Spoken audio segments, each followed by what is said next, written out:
Dalamitang Patrol. Hindi lang pinagkakatiwalaan sa lapihitang inyong subo at maasahang maghatid ng unang-una Bagong bago sa inyong mga radyo. Magandang gabi, Pilipinas! Ako si Francine Brown. Si Maria Mustisa na mag-aatid sa inyo ng 5 minutong balitaan. Ngayon ay Sabado, 3 araw ng Pebrero, sa ulod ng mga nagbabagang balita. Mga pasilidad at paaralan, mas pinarami. Mga katutubo at muslim pinagtutuunan ng bagong kurikulum. Matatag program pinapatupad na sa ilang paaralan. DOH, nadyang makisa sa DepEd. Narito kami upang mag-atid ng bago at sariwang mga balita. Para sa mga detalye ng mga nagbabagang balita, mga pasilidad at paaralan mas pinarami. Narito si Ezekiel de las Peñas, ibalita mo. Pag-ibig ni President Ferdinand Marcos Jr. sa naginap na Basic Education Report 2024 sa Sofitel Philippine Plaza, Manila sa Pasay City na nakapagpatayo at nakapagpaayos ng Department of Education ng libo-libong silid-aralan noong nakaraang taon.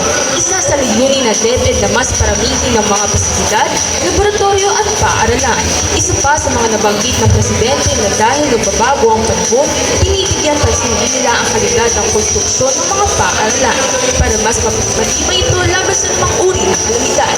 Ito si Ezekiel de las Peñas, nagbabalita para sa KFC Dalamitang Patrol. Salamat, Ezekiel! Mga katutubo at muslim, pinagtutuunan ng bagong kurikulum upang magpinigulat narito sa Nico Mismo, ibalita mo. Isa sa mga pinagtutuunan ng bagong DepEd curriculum ang mga katutubo at muslim nating mag-aaral. Ayon kay President Ferdinand Marcos Jr., ang pagbibigay ng tamang edukasyon sa pamamagitan ng mga programa tulad ng alternative learning classes ang tutulong sa pagpapalawak at pagpapatatag ng edukasyon para sa ating mga Pilipinong mag-aaral. Ito si Nico Ilustrisimo, nagbabalita para sa KHC Dalamitang Patrol. Salamat, Nico. Babalik ang mainit na balitan matapos ang paalala ito. Isa, dalawa, tatlo, apat, lima! Wow! Magaling! Ngayon naman, sipungan natin sa basa.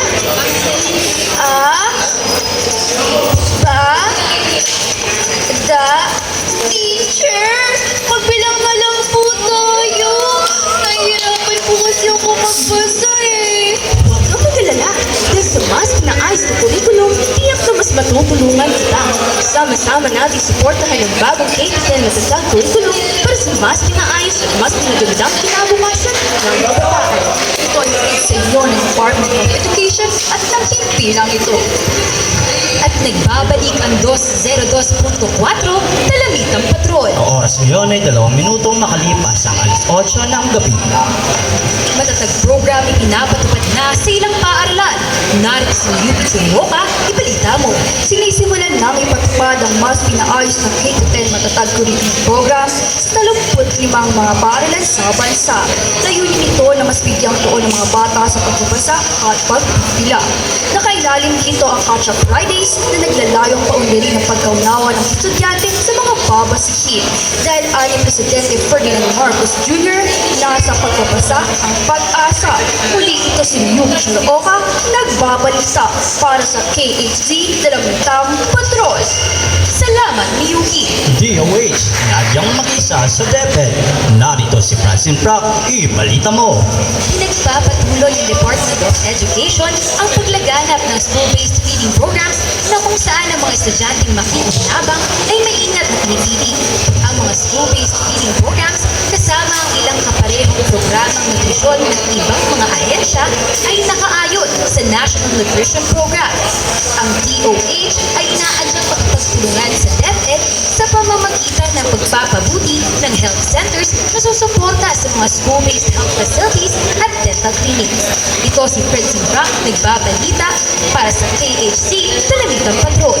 Salamat, Francine.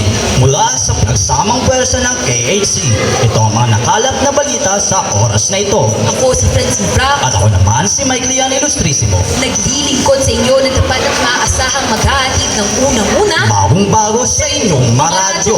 Dito nagtatapos ang 5 minutong balitaan.